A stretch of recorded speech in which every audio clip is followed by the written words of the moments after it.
आजचा हा मोर्चा मला काही जुन्या गोष्टी याचा आठवण करून देतो. मला आठवतं 1978-19 या काळात महाविद्यालयामध्ये शिकत असताना संयुक्त महाराष्ट्रात प्रश्नासाठी असे मोर्चे निघाले आणि काळा घोडा आणि त्याचा परिसर तिचे मोर्चे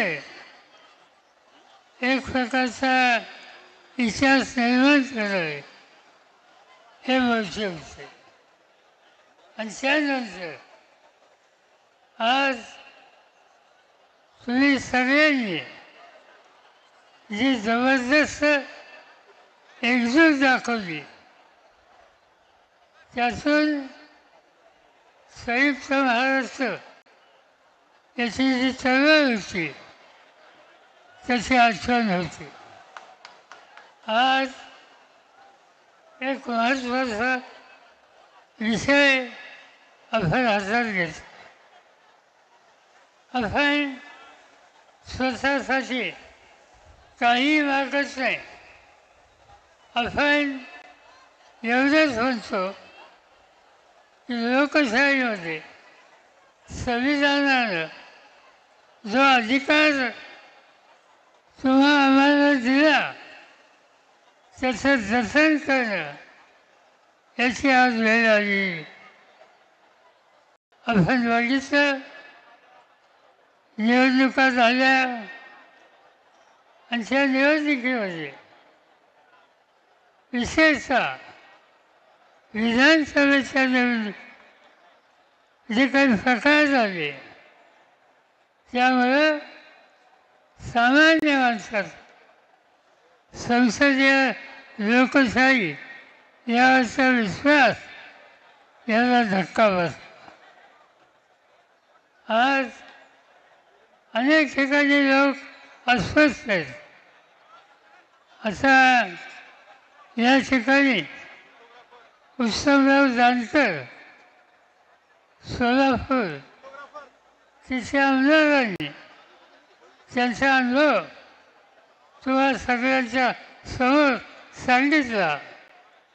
त्याचं स्पष्ट होतं की सत्तेचा गैरवापर सातत्यानं केला जातो आणि याला तोंड द्यावं लागेल. राजकीय मतभेद असू शकतात, निवडणुकीमध्ये संघर्ष असू शकतो, पण या सगळ्या गोष्टी विसरून आम्हाला एक व्हावं लागेल आणि या देशाचा मतांचा अधिकार लोकशाहीचा हा अधिकार हा जतन करणं हेच आमचं कर्तव्य आहे. हा दृष्टिकोन ठेवून आपण आज या ठिकाणी निर्धार केला पाहिजे. काही ठिकाणी काही लोकांनी तक्रारी केल्या, काही ठिकाणी सांगण्यात आलं की इथं बनावट आधार कार्ड हे मिळतात.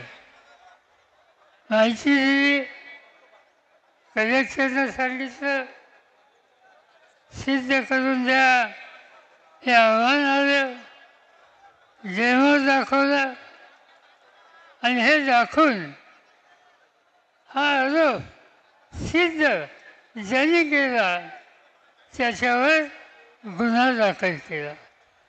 खोटं जे आहे ते सांगण्याचा सिद्ध करण्याचा प्रयत्न कोणी केला तर त्याच्यावर गुन्हे दाखल होतात.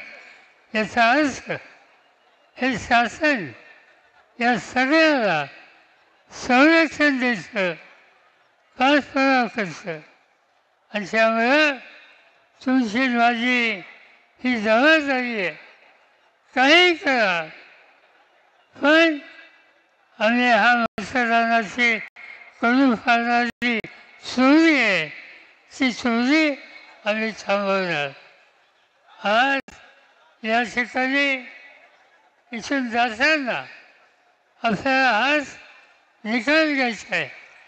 आम्ही अनेक पक्षात आहोत, विचारधारा वेगळी आहे, कधी मतभेदी असतात, पण आज देशाची संसदीय लोकशाही ही शिकवायची असते, मताचा अधिकार हा शिकवायचा असते, तर तुम्हाला मला एक व्हावं लागेल. मी तुम्हाला खात्री देतो, आज व्यासपीठावर असलेले सगळे नेते आणि सरकारी या सगळ्यांच्या वतीनं आम्ही असा निकाल घेतला. काय पडेलची किंमत देऊ, पण ही चोरी थांबवू आणि या देशाची लोकशाही टिकेल कशी याची खबरदारी घेऊ, एवढंच या ठिकाणी सांगतो आणि आपल्या सगळ्यांची रजा घेतो. जय हिंद, जय महाराष्ट्र.